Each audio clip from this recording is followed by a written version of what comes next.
Welcome to Sari, Conversations with Mimi, a weekly podcast by Dinah Social, also a member of the GUERRILLA Podcast Syndicate. Sari is where we can show that ordinary people do extraordinary things.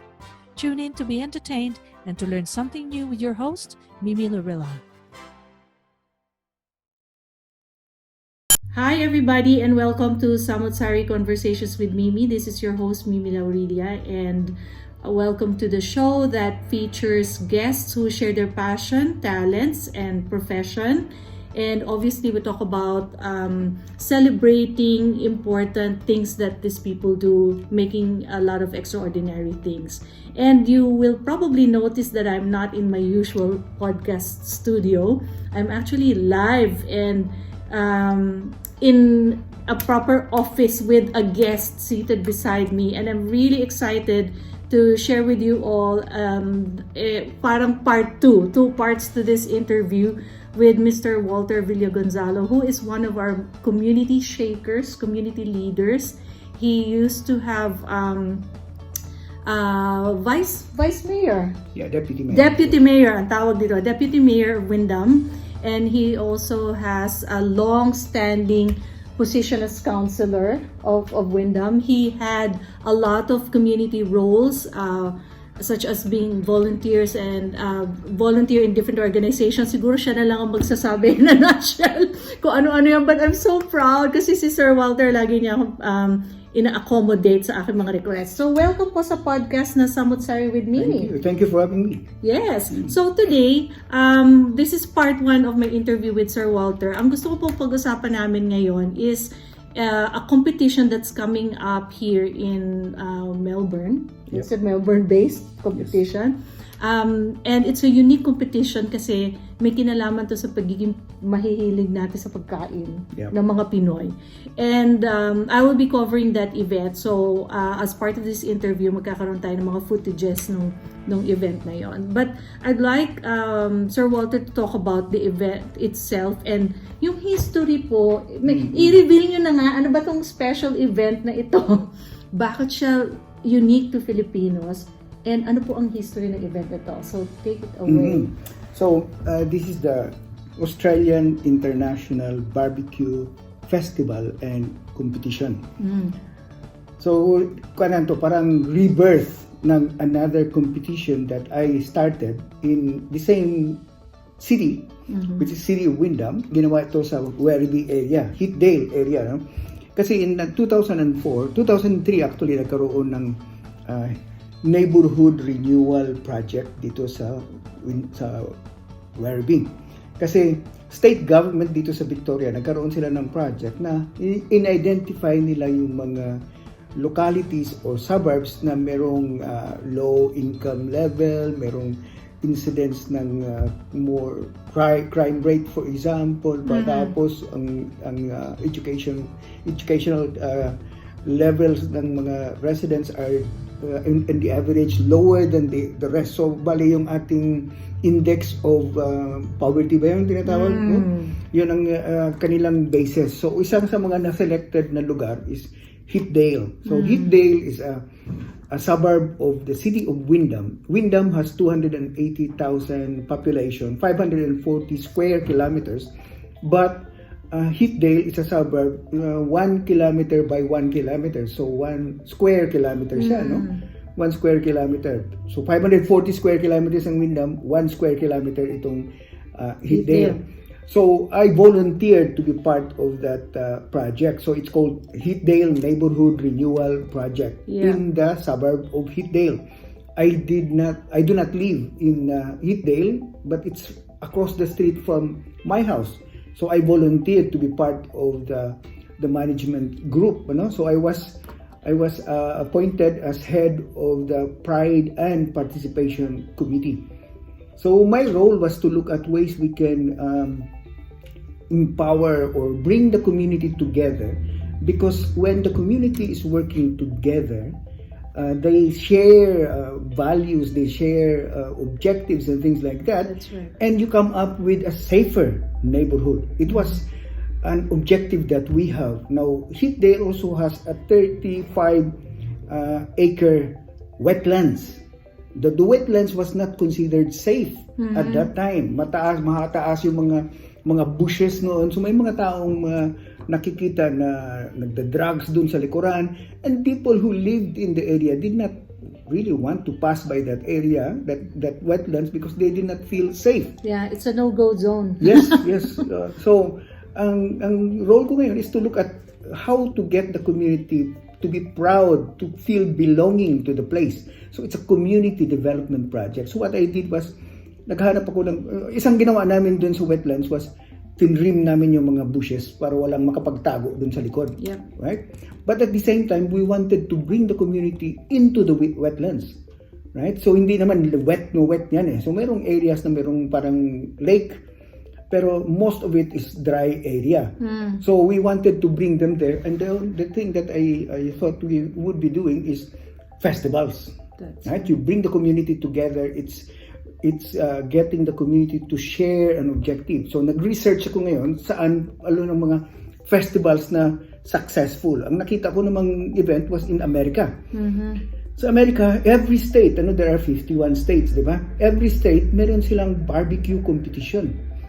And then their champions, the champions of each state, will go to Kansas City for the national cook-off. So parang the best of the best are in one place. Yes. For the barbecue tasting competition. So yun ang kuha natin, kasi alam mo, pag sinasabi natin barbecue, alam mo dito sa Australia, almost all backyards have barbecues. That's right. Right? And everybody claims to have the best barbecue. Right? So how do you know who's the best unless there's an independent judge na gagawa? So anyway, what I did was I patterned the rules and rules doon sa ginawa nating Heatdale barbecue competition dito sa Amerika. The objective was to get when we have a successful event in Heatdale, magkaroon ng encourage natin yung ibang states na gagawa sila, and then their champions will come to Heatdale. Yun ang objective, yun ang vision. Yeah. Right? So ginawa natin yun for 4 years, So ang ang judges natin doon, celebrity judges, si Yu Whitson, di ba? Yung Channel 9, malaking mama. Yeah. Chef, tapos si Gabriel Gate. And then dito sa local, si Bart Beek. Meron siyang restaurant dito, kilala siya sa barbecue rin. And it was funded by the state government and the Windham City Council. So we were doing that, and it was successful. It was a very good event. In fact, council had a team competing. DHS, Department of Human Services, nagkaroon din sila ng team. So it's not really designed for professionals. It's designed for community groups. You say, okay, let's work together. Let's compete. We'll win prizes, medals, trophy, and then it's a community building exercise. But at the same time, they're able to raise funds because whatever they cook, they can sell. That's right. So 2-in-1 po yan. Yeah. So the nice thing about this is that you don't have to be an expert smoker or barbecue expert para lang maka-join, as long as you have the desire to showcase kung ano yung flavor or brand of barbecue. Kasi pag meron ng birthdays, nandun ka agad sa likuran, nagkukwentuhan, nagluluto ng barbecue, nagtutulungan yung mga kaibigan, pero yung host sasabihin niya, teka muna, akin itong, this is my show. Sasabihin niya, ako magluluto ng ganyan. Di ba? And then they say, pinamagaling yan. So it was not designed for professionals. It was actually the first barbecue competition done in Australia. Wow, how exciting is that? Pero po yung mga judges, for example, napipicture ko sa mind ko, if you are in the barbecue competition, syempre may mga booth kayo, di ba? Yep. Do they know that they're already being judged? Or secret judges yun na, bakit bibigay mo lang yung barbecue mo sa panel of judges pero hindi talaga nila nakikita na tinitikman ng judges. Yun ang ginagawa. Kasi nga, importante yun na it's transparent. Yeah. It's clear na walang bias. That's why what we have is blind judging. That's right. Blind judging. Yung pala ang technical term, blind judging. Blind judging. Hindi sabihin ang nagja-judge mga blind. No? Kundi, ang ginagawa is, ang mga contestants, mag-submit sila in a plate na sinusupply ng organizers. Merong number doon. Yung judges, nakikita nila yung number, tapos hindi nila alam kung sino nagluto. So the criteria ngayon doon sa judging is taste and presentation. So, nagluto, masarap na yung lechon mo. Pagkatapos, tinambak mo lang lahat doon. Kasi sa atin ganun eh. Di ba? Meron mga, pupunta ka sa restaurant, anong gusto mo dyan? Kari-kari. Lagay mo dyan. Ito, presentation. Right? So, taste and presentation. So, meron kaming judging sheet diyan ngayon na gagamitin ng judges. Pipiliin nila anong number, ganyan. And then we give prizes. Right? Ganon. At that time, in 2004, 5, 6, and 7, nagkaroon tayo ng 5 categories. Because in the US, ganun din yun. Because the idea was to send our champions to America. Okay. So, nagkaroon po yun tayo ng representative during those early years? Wala pa. Kasi hindi na-spread doon sa ibang states. Right? So, there's no reason why it should not happen. Yes. Right? So, yun ang purpose natin dito ngayon. Pero it's a rebirth, dahil nangyari ngayon, and then yung neighborhood association took over. Dahil this was a community building exercise. Nagkaroon na ng neighborhood association. They took over the event. So, kaming mga volunteers, I'm not from that area, I had to step back. Let them take over. But they did not see the vision. So, 1 year lang, stop na. Hindi na natuloy. So, that was 2007. So, we've always wanted to see how we could revive it, to start it again, because in Windham, we need an icon event. Right? We need an icon event. Meron tayong Wirama, wala na yung Wirama ngayon eh. Nag-stop na yun. Naghahanap tayo ngayon ng icon event. So, yan ang pinopropose natin na magkaroon ng icon event. But we have to show first na mangyari. That's right. Nag-apply tayo ng grants sa Victorian Multicultural Commission. Nag-apply tayo ng $45,000 grant. Nabigyan lang tayo ng 5,000. So, ang ginawa natin ngayon dito is nagpo-pool ng resources yung mga Filipino community. And then, nakakuha rin ng ibang grant. And then, we're putting this together. Pero, we only have 2 categories. Okay. Now, 2004 hanggang 2007, there were 5 categories. So, you have meat specialty, vegetarian specialty, seafood specialty, then you have chef specialty. Chef specialty is, bahala siya kung anong lulutuin niya. Pwedeng dessert. Right? Okay. Anything na gusto niyang lutuin, bahala siya doon. Ang 5th is whole hog. Which means the lechon. The big mature pig. Yan. Lechon na yung tawag natin dito. Yun ang lechon. Now, tandaan natin, lechon is not a Filipino word. It's a Spanish word. And almost all the former Spanish colonies have lechon. May version din sila ng lechon Meron silang version ng lechon. Ang mga Tongans, meron din silang version ng lechon. Sure. Right? Mga Tongans, meron sila. Even yung mga Turkish, hindi sila pwedeng baboy, no? Pero yung ibang mga Malaysians, for example, meron sila. Mga Singaporeans, meron sila. So, yan ang isang natin. Lechon is our national food. Now we're celebrating 75th anniversary of the Philippine-Australian diplomatic relations. And we wanted to showcase something that is Filipino. That's why tamang-tama, sabi natin, teka muna, nandito sa shelf natin tong project na to na successful naman, kaya lang hindi natuloy dahil mali nga yung management, hindi nakita ang vision, we'll revive it. But, Bridge Builders ngayon ang gagawa. Now, Bridge Builder is a local organization, but they've been providing on supporting Filipino projects, including mga orphanages doon. So, it's Bridge Builders. Now, yun rin naman ang purpose natin sa barbecue competition, to build bridges. That's right. So sila ngayon nagmamahala. Ako lang naman nag-asikaso niyan dati. Pero kasama ko yung council officers. Ngayon dahil wala na yung hindi na to council project, although council is looking at us and council is supporting us. Wala naman tayo nakuha grant sa kanila. But bridge builders have the capability to do it because they have an organization and meron silang proven skills pag-organize ng mga ganitong organization, mga events. So, although hindi ganitong scale, right? Hindi ganitong klase. So, maganda yung nangyayari dito sa Filipino community dahil hindi lang bridge builders ang gumawa, kundi pating ibang mga community groups. Mabutan ng 40 volunteers. Kung titingnan natin yung community organizations that are represented doon, well, it's mostly Filipinos, mostly Filipinos, but it's not all Filipinos. In fact, when we applied for the grant, kasama natin dito sa application is the Congolese, the Democratic Republic of Congo Community of Victoria. organization nila. Kasi kung yun, emerging community. That's So, in-involve natin yun para makatulong naman sa kanila so that Ma-raise din makakuha ang sila. profile din nila. Exactly.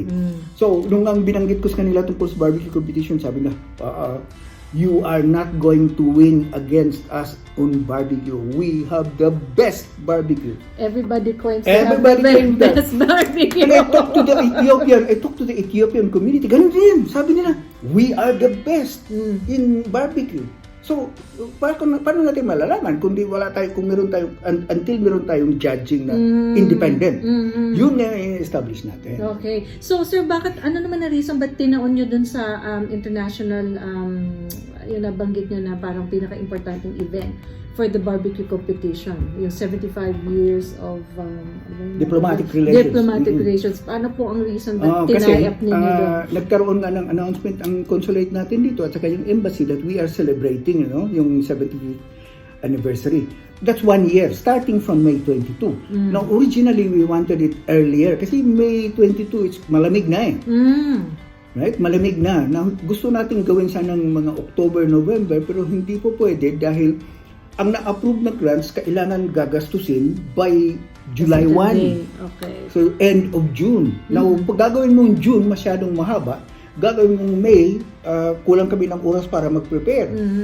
Right? So, ginawa natin ngayon, May 22, dahil timing din sa 75th anniversary. Now, 5,000 lang yung nakukuha namin. Meron na mga ibang Filipino group na nakakakuha ng grant na 4,500. Kasi maraming hinati-hati nila eh.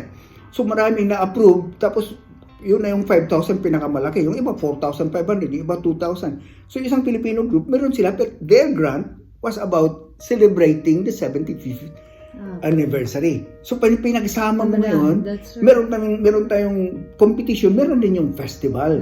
So we showcase yung cultural aspect, yung performances, may guest tayo na nandiyan kung makakarating sa ambassador, mas maganda, pero meron tayong consul general dito, mag-speech siya. So we showcase yung anniversary, but at the same time, we showcase our national food.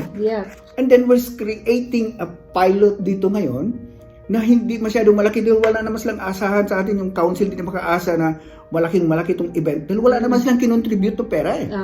Okay. Right? Pero how do you, so if it's open for all, anyone can come in and it's a free event if I'm not mistaken. So, siguro ang pinaka-gagastosin na lang nila pag bibili sila ng mga food na nandoon.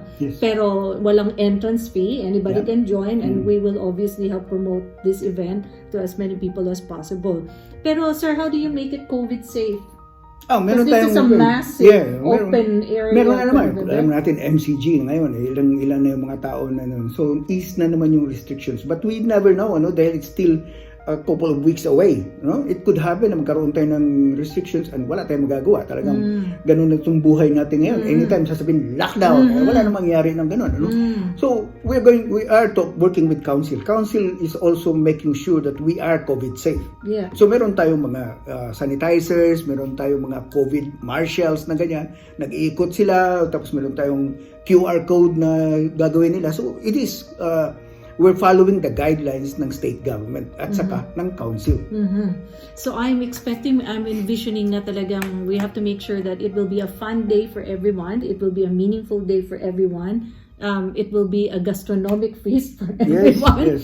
And kailangan COVID safe din siya. So in case po na may mga gusto pang humabol o sumali or may mga gusto pang mag-organize ng mga maliliit pa na version nito in the future, kailangan po ba nila magpaalam pa dun sa committee ninyo? Meron tayong team, meron tayong committees, yung ang chair ng committee nga, itong Bridge Builders president na si Melba Cabato. Siya ang chair dyan. Pero meron din mga in charge dun sa festival, in charge dun sa... Ako, ang main involvement ko is the competition side.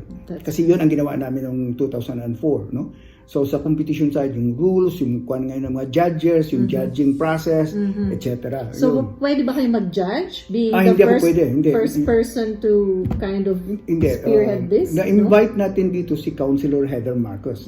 Kasi when I started it in 2004, I wanted to work with somebody who's got the experience in organizing events. And Heather Marcos was the chair of WIRAMA for how many years already.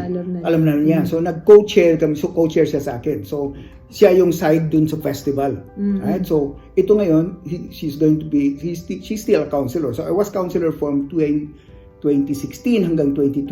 Hindi na ako nanalo last time. Si Melba Wo ay kandidato rin nung yung election na yun. Heather Marcos ran again and she won. So she's now a sitting councilor and that's actually part of her job. Parang welcoming city, parang tourism side. So yan ang kanyang role. So inimbitahan natin yung lahat na councilors, but specifically we invited Heather Marcos to speak. But at the same time, she's one of the judges. Right? Now, pwede mong lagyan ng Pilipino rin, pero hindi mo pwedeng lagyan ng Pilipino lahat. Kasi kung ang lahat ng judges ay Pilipino, ang taste nila is Filipino. That's right. So dapat may celebrity judge na naman tayo ngayon. Sa ngayon, meron tayong kinukuha ng celebrity judge, pero ang singil ay $1,500, hindi pa tayo maka-afford ngayon.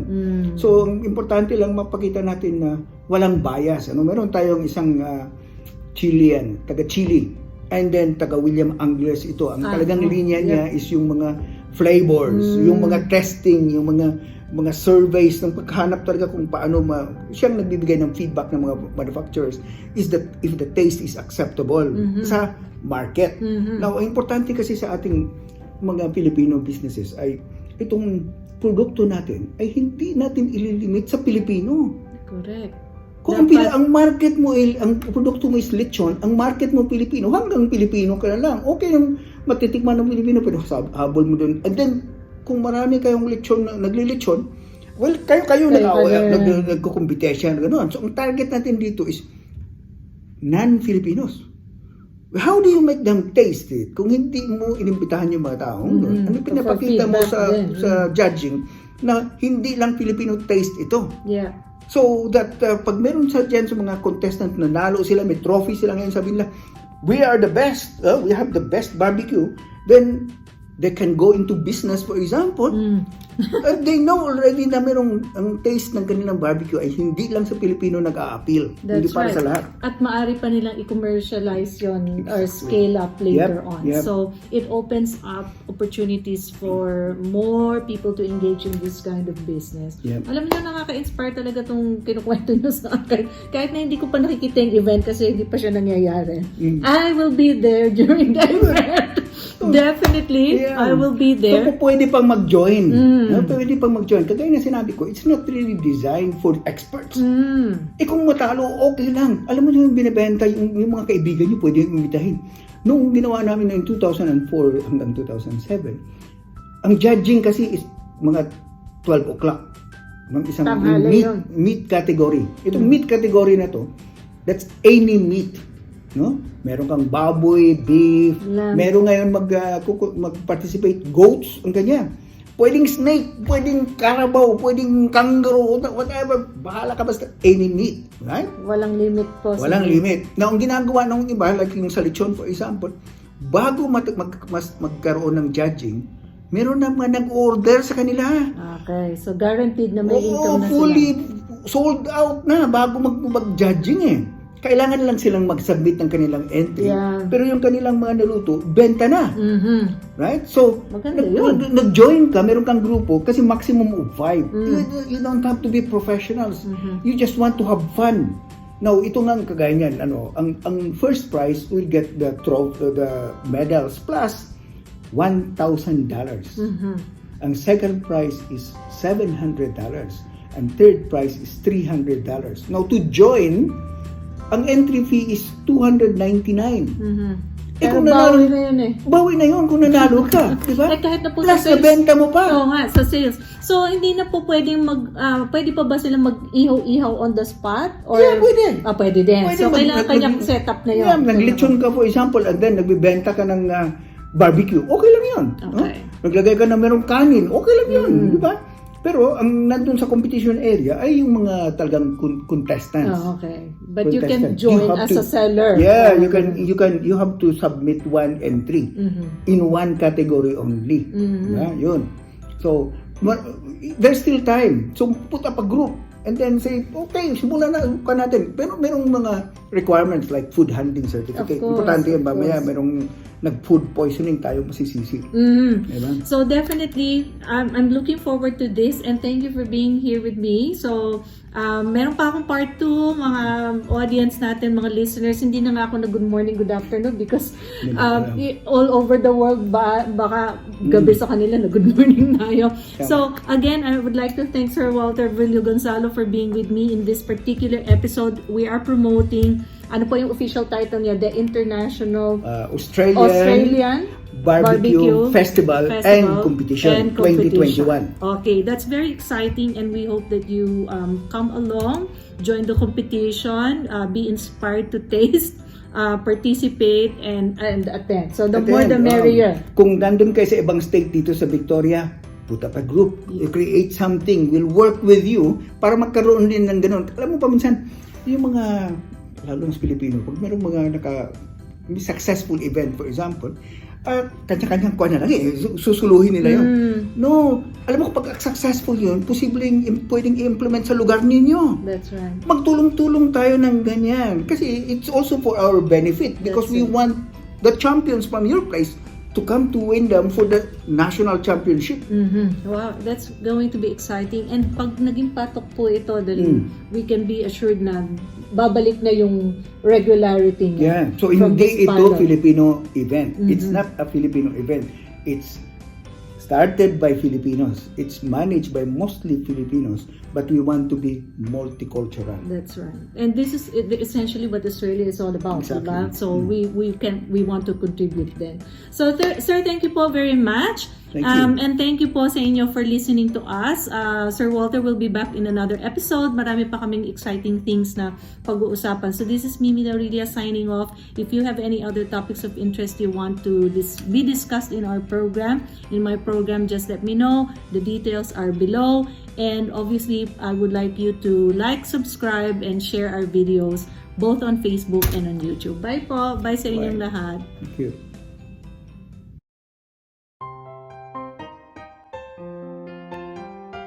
If you find value in this episode, make sure you like and subscribe to be notified of new releases. If you have any questions or suggestions, please reach out to Guerrilla Podcast or send us an email at mimi@dinosocial.com. Spread the word and don't forget to tune in next time.